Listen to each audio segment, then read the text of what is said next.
Hello, everyone, and welcome to the next module in our series of industry insights. In this module, we will try to decode the basics of the MLR review. MLR review, as in the internal review done by your medical, legal, and the regulatory teams.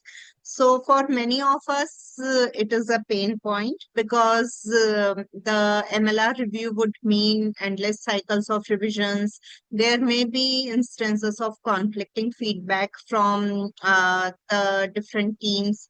There may be some comments wherein some vague comments like this is too promotional, wherein you are not very clear how to handle those comments. And certainly all of this leads to delays in the project timelines. So MLR process many a times would feel like a bottleneck where great content from your end is going in and chaos in the form of multiple reviews from different teams, multiple reviews having different perspectives. So in a way, a chaotic output coming out. So certainly it would be a source of frustration and the project delays. However, what I would try to stress upon is MLR review as a process is not a hurdle. Rather, if somehow we modify our approach, it can certainly become more streamlined, and in fact, it can become a way more helpful to us.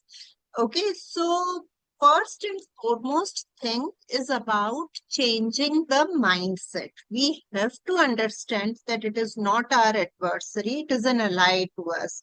Because at the end of the day, it is trying to make your content more tighter, more concrete when it comes to the review.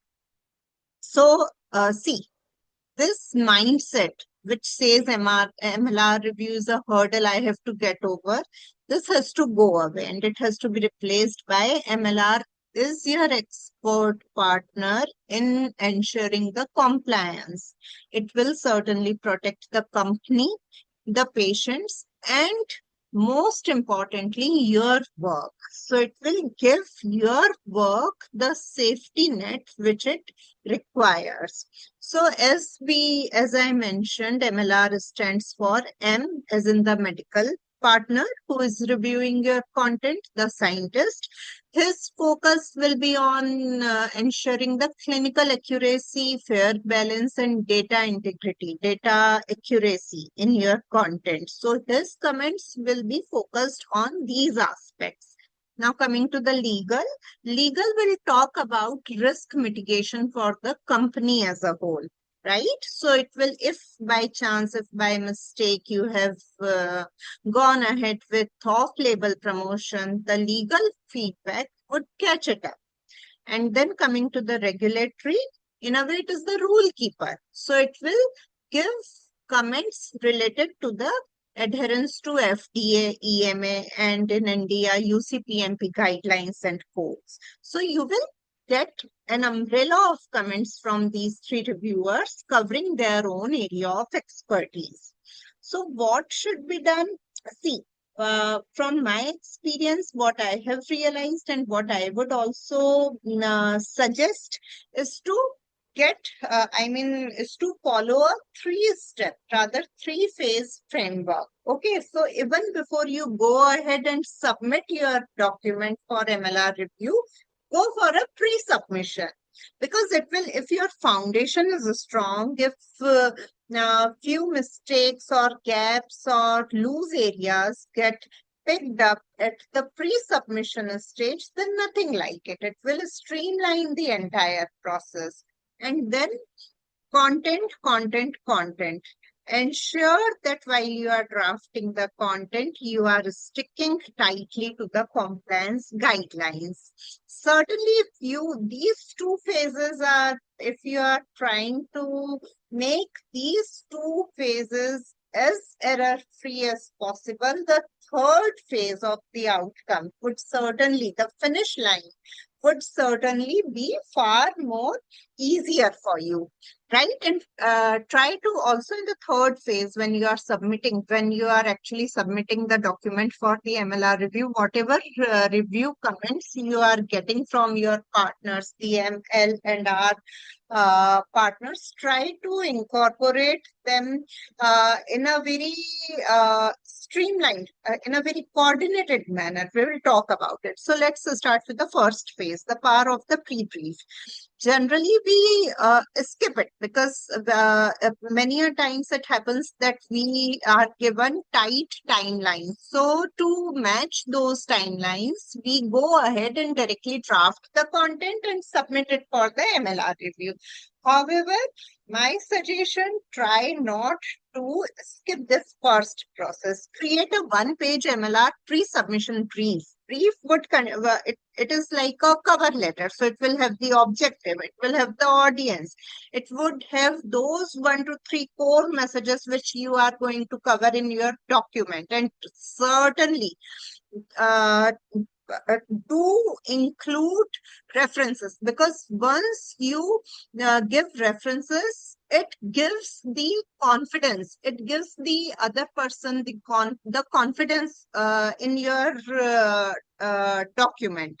And then once this free brief is ready, circulate it among all the stakeholders, get their approval on that document. Even this would in fact give you a better clarity.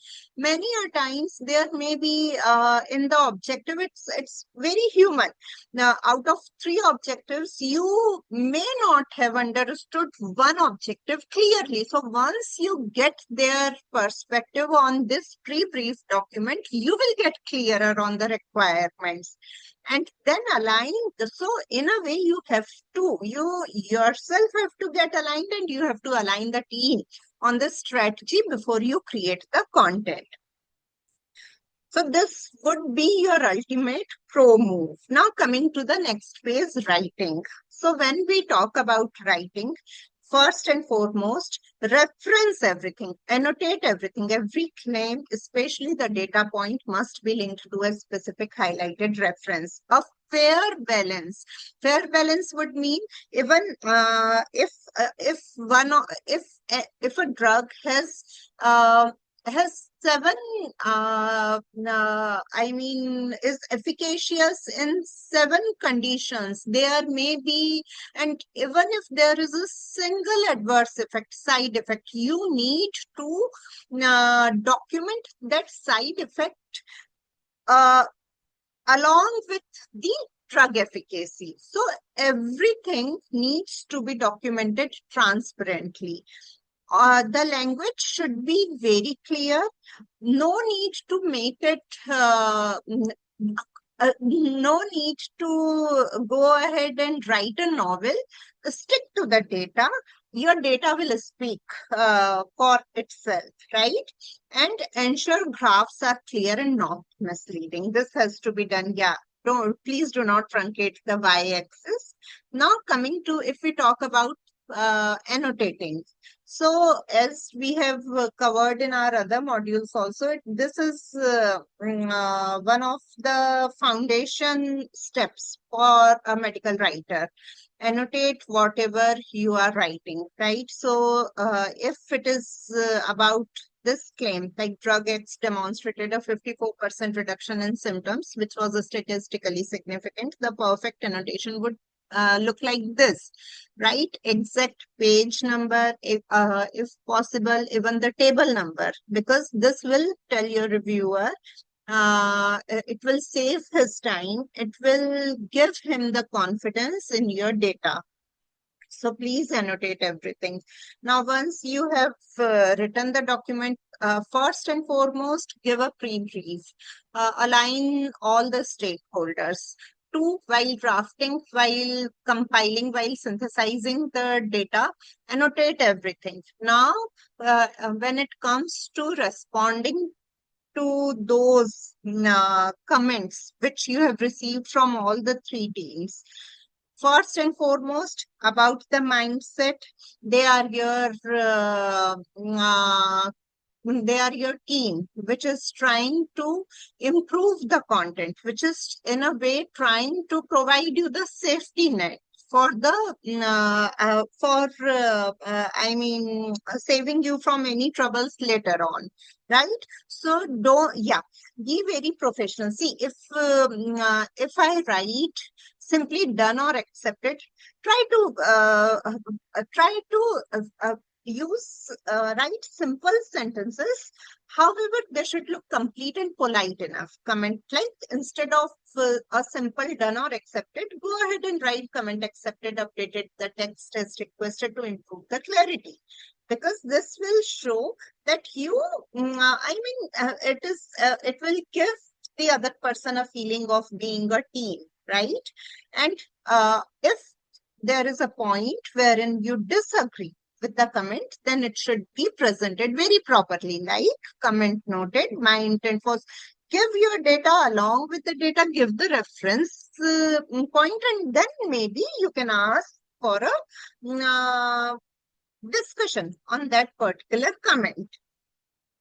So be professional, be humble, and be responsive, be receptive. That's it. Now, your role, yeah, there may be instances when there are conflicting comments. So, herein your role will, from a medical writer, it will change to a strategic mediator, right? So, for example, if medical and legal are disagreeing, so first thing you will have to acknowledge the conflict by stating the issue clearly and objectively in the comments. Okay, so thank you both. And see, both of them, both the medical and the legal reviewers would have their own perspective. So none of them can be completely wrong. So if medical would be talking about specificity, legal's concern may be about the risk, right? So you have to analyze this, and then you have to propose a third way because you are the connecting link. So you would be the one offering a new solution that would be a midway. And then if needed, you can arrange a quick call because as we all know, this is the basis of the communication. Rather than texting, go ahead and talk. So, I mean, this was a very brief, about a very brief introduction about the MLR review. Just to summarize, you should be a partner. There should the mindset is the game changer, and pre-brief is a very essential component. Uh, if you are annotating every single data, it will help you a lot. And you have to be a mediator at times. And whenever it comes to communicating, be professional. Thank you. Looking forward to have you for our last session, which will be on the medical science liaison. Thanks. Have a great time. Bye-bye.